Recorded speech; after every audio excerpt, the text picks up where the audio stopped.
Bismillahirrahmanirrahim. Alhamdulillah rabbil alamin wassalatu wassalamu ala rasulillah sayyidi sallallahu alaihi wasallam amma ba'du. Ni kweli kabisa kama unavyosema mwandishi wa habari. Kwanza nimeshukuru sana kujia na mwandishi wa habari kama wewe ili salamu zifike kwa watu wote na jamii yote na wenye huruma. Ni kweli kwamba watoto wetu alhamdulillah tumfanye mashindano na ni mwaka wa 7 na watu wanafanya vizuri kama ulivyoona ndugu mwandishi wa habari walivyosoma vizuri na tukajitahidi kuwapa sadaka tulivyojaliwa kiasi.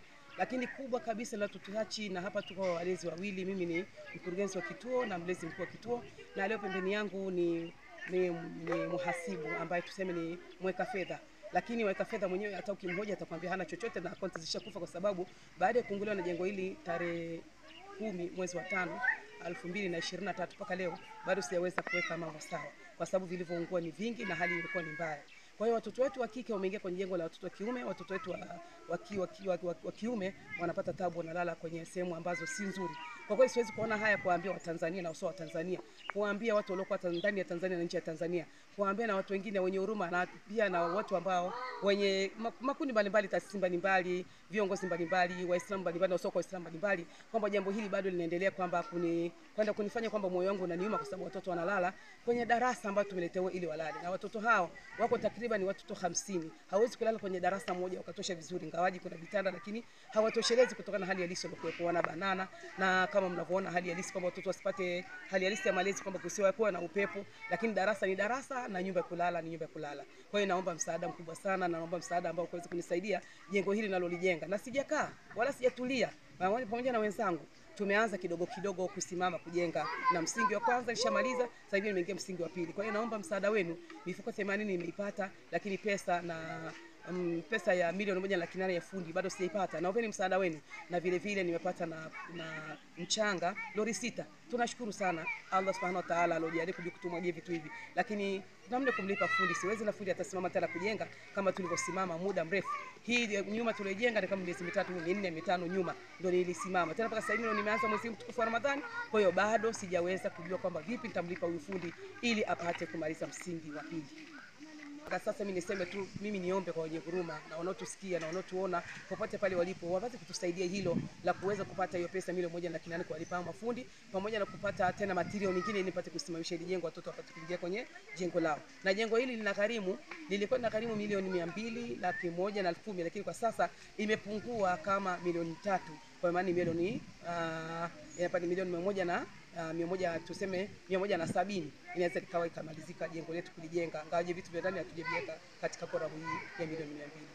Nitoa shukrani pia kwa makamu wa rais ambaye ni bwana Philip Mpango, kwamba alijitahidi akawaona watoto yatima waliokuwa hapo Chang'ombe Dodoma. Kwa hiyo na sisi tukatamani atufikie na yeye pia. Nani waziri mkuu alifika hapa kuja kwenye mazishi ya mheshimiwa, Mungu amweke mahali pema, mheshimiwa Asha Mahmudu ambao alikuwa anamuita Parikwa, alikuja, lakini tulikuwa tunatamani tukamshika mkono tukamwambia kuna watoto hapa wana uhitaji wakubwa ambao ni watoto yatima, lakini tulishindwa kutokana na salamu zilizokuwepo, pamoja na ratiba na pamoja na ufinyu wa ratiba, na kutokana na hali halisi ilivyokuwa, kwa sababu tungempata basi najua pengine angetuhurumia. Kwa hiyo salamu hizi ziwafikie kuanzia mkuu wa wilaya mwenyewe, wilaya Kondoa, ziendelee kumfikia na zimfikie mkuu wa mkoa, na zimfikie inshallah ambaye ni waziri mkuu, na zimfikie rais, na zimfikie makamu wa rais pia vile amzimfikie, na wote ambao upande wa serikali na chama watusikie hili jambo, kilio chetu wapate kutuona. Tunalilia kwa ndani sana, mpaka msiye mpaka mkaona machozi ya nje yanatoka ndo mkono tuna huzuni, lakini tuna machozi ya ndani yanaingia katika mioyo kwa kuhurumia vijana hao. Kwa hiyo kwa yote mwenye huruma tunaomba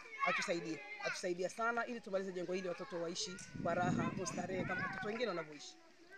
Kutokana na mkusanyiko wao hatujapata maradhi ya aina yote, ndio Mungu anatulinda tu kwa hilo, lakini naamini kwamba Mungu akaleta maradhi ya kulipua na akasema kwamba ametukusudia sisi tukapata. Hao watoto watakuwa kwenye hali ngumu sana. Niseme ukweli, watoto pamoja na sisi wenyewe tutakuwa kwenye hali ngumu sana kutokana na hali halisi ilivyo.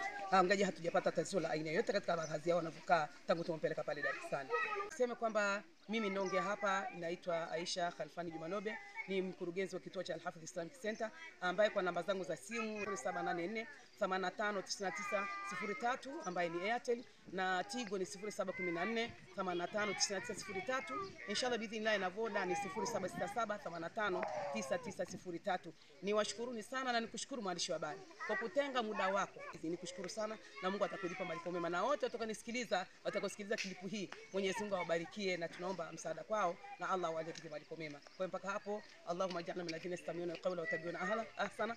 Wallahu wa billahi tawfiq. Wassalamu alaykum wa rahmatullahi wa barakatuh. Wal afwa minkum.